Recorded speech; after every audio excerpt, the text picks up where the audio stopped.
Friends, welcome back to my channel. আবারও একটা নতুন ব্লগে তোমাদের সবাইকে স্বাগত। তো দেখো, আজকে সকালে শুরু হওয়ার পরে আমার ছেলে আর মেয়ে প্রচণ্ড ডিস্টার্ব করছিল। ওরা নিচে থেকে ওপরে কিছু কড়াইশুঁটি নিয়ে এসেছিলো, প্রচণ্ড দুষ্টুমি করছিল। তাই আমি একটা উপায় বের করে আমার ছেলেকে অনেক বোঝালাম যে কী করে কড়াইশুঁটিগুলো ছাড়াতে হয়। তো দেখো, কাজ করেছে ব্যাপারটা। ওরা এখন কড়াইশুঁটি ছাড়াতে বসেছে, দুই ভাই বোন মিলে। তবে হ্যাঁ, ছাড়ানোর পরে এটা নাড়িয়ে নাড়িয়ে যখন দেখছিল, প্রচুর কড়াইশুঁটি এদিক ওদিক পড়ে যাচ্ছিলো। আর সবার শেষে যেটা করেছিল, চারদিকটা খুব মেসি। তো সকালের পর একটু বেলা করে আজকে গেছিলাম আমি আমার ছেলে মেয়েকে নিয়ে একটু বাইরের দিকে।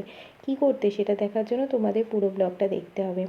মেয়েদের জীবনে অনেকগুলো কষ্টের মুহূর্ত পার করতে হয়, তার মধ্যে প্রথম যে কাজটা করতে হয় সেটাই আজ আমি আমার মেয়েকে করাতে নিয়ে যাচ্ছিলাম। সেটা দেখতে তোমাদের পুরো ব্লগটাতে দেখতে হবে। তবে আমার ছেলে এটাতে প্রচুর ঘোরতর আপত্তি ক্রিয়েট করেছিল। তার একটা ভিডিও আমি শ্যুট করেছিলাম, ক্লিপসটা আপাতত আমি পাইনি। তো আমি আমার মেয়েকে জিজ্ঞেস করেছিলাম, মাম্মাম তুমি যাবে তো? মেয়ে তো রাজি, কিন্তু আমার ছেলে বলেছিল না, ওকে ছেড়ে দাও, ও যাবে না।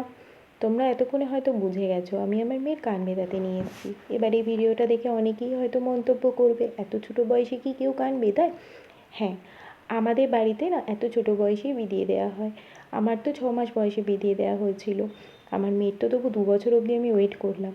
আসলে এই সময় না কানের চামড়াটা প্রচুর পাতলা থাকে, আর বাচ্চাদের খুব একটা বেশি লাগে না। প্লাস ও এখনও স্কুলে ভর্তি হয়নি যে অন্য কেউ ওর কানে দুলটা ধরে টেনে দিতে পারে কাঁচা অবস্থায়, এগুলোর টেনশন থাকবে আমার। সেই জন্য আমি এই সময়টাই চুজ করে নিয়েছি। আর এটা তো বেশ করতেই হবে আমাকে একদিন না একদিন। হ্যাঁ, এটা হয়তো ঠিক যে না করলেও হয় এখনকার দিনে, কিন্তু আমার মেয়েকে আমি দেখেছি, আমার মেয়ে আমাকে কানের দুল পরলে কানের দুল পরতে চায়, মানে ও সাজতে চায়। আজ আমি করে দেবো না, ভবিষ্যতে ওর যখন ইচ্ছা হবে তখন তো পারবে না। কানের চামড়াটা মোটা হয়ে গেলে তখন তো ওর আরও বেশিই লাগবে না। তো দেখো, প্রথমেই যিনি করবেন তিনি একটা মার্কার দিয়ে ওর কানে দুটো দাগ করে দিলেন। আমরা সোনার দুল এনেছিলাম, সেটা দিয়েই ওর কানটা বিঁধিয়ে দেওয়া হবে। একদম যে পাতলা রিংগুলো হয়, ও অন্নপ্রাশনে পেয়েছিল, সেখান থেকেই আমি এনে দিয়েছি ওটা।